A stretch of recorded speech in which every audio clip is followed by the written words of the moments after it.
And welcome back to Rob Spider TV, guys. So ito na po yung continuation sa first day of pointing natin, no? So tapos na po silang kumain. And ngayon ay after 1 hour nila or 1 hour 30 minutes silang kumain, pwede na natin silang bigyan ng load. And tapos na po sila uminom ng tubig, guys, no?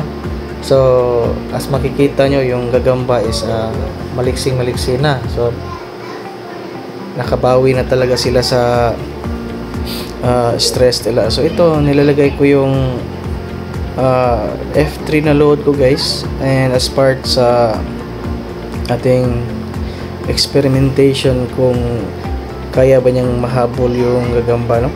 So bibilisan ko lang ng konti para makapag-start na ako sa boxer, kasi marami kasi ito eh. Nasa mga 22 or 25 pieces to. Ganun. Kasi mga 23 pala ito pa, guys. So ito, guys,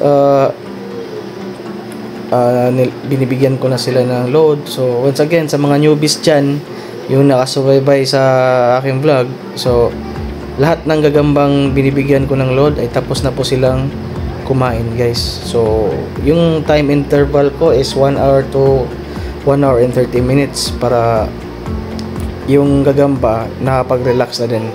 So after ko magbigay ng load, guys, sa lahat ng gagambang to, so yun, naka-order na din ako ng boxer, no? Para ma-check natin kung makapatay na ba sila o makabalot na ba sila ng mga boxers natin. So yung mga gagamitin natin, guys, is yung mga murang gagamba, no? Kasi i-check lang natin kung gaano ka-alert yung ating gagamba at gaano sila kakapit, at hindi din makikita natin kung pag nakapatay sila, hindi ba sila manghina. Kasi may yung mga gagamba, guys, pag sila nakapatay, yung iba kasi kahit hindi sila nakakagat, bigla sila manghina. So it's a reject na para sa akin, no? Kaya masyadong kukonsume talaga to ng oras, kakain to ng oras pag ikay nag-alaga ng mga pang derby o pang hackfight. So konting sakripisyo lang, guys. Yung sana lang na maganda yung kalabasan nito pagkatapos ng lahat ng sakripisyo, no? So ito, guys, kung titignan nyo, medyo mayabang na yung lakad niya. Sana din hindi siya tatalon, baka mapahiya lang. So ito, guys, no, binibilisan ko lang talaga to para makapag nail cutter na ako ng mga boxers, kasi papunta pa yung mga boxers na in order ko. Sana magustuhan niyo yung mga pag boxer ko sa mga gagamba. So sa mga newbies dyan, sana marami kayong natutunan, no? So ayan, tapos na ako mag-load. So break time.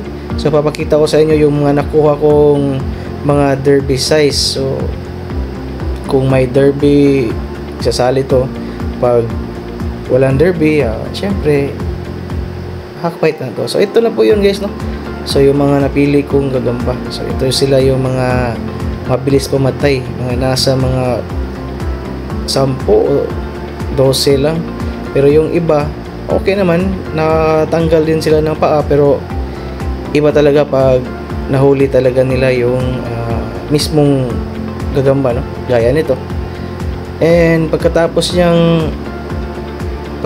niyang makabalot, guys, so syempre i-check natin kung sila ba'y nang hina, no? I-check natin yan, kasi pag sila'y nang hina, guys, automatic reject na yan, lalo na sa first pointing. Kasi pag dadalhin mo pa o itutuloy mo pa rin yung conditioning niya kahit alam mong manghina na siya, so sayang lang din yung time and effort mo sa gagambang yan. Matatalo din yan. Kasi yung kalaban mo naka-prepare din yun.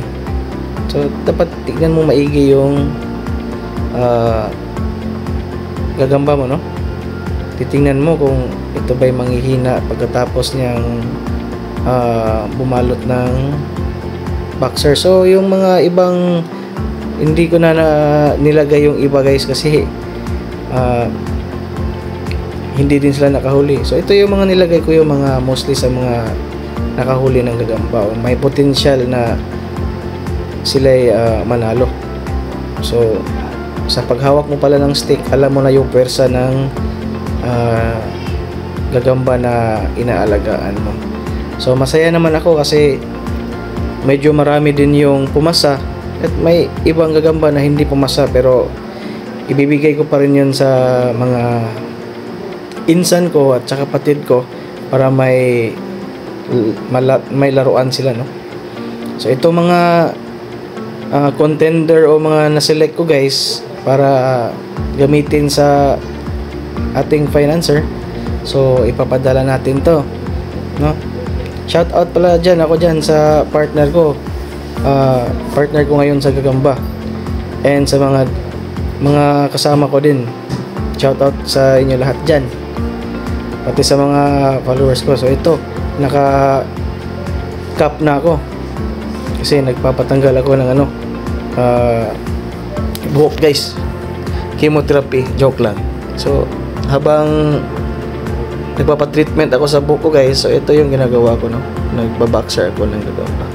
So ito lang yung guys, no? Pag nakita mo ganito yung laro ng gagamba mo at hindi siya nanghina, so yan ang kunin nyo para i-select o yan ang gamitin nyo para panlaban. Pero pag hindi siya nakahuli guys at sa tingin mong wala talaga siya porsyento, so ibig sabihin yan, matik reject na yan guys, ha?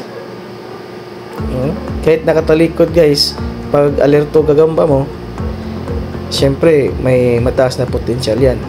Kaya yung natural way of natural conditioning natin sa tubig at pagkain, tapos kasama sa load natin, so makikita mo talaga yung galaw ng gagamba na maganda talaga. Gaganda yung yung porsyento sa panalo, pero hindi 100% sure na mananalo ka dito guys, once again, kasi yung kalaban mo naka-condition din yan.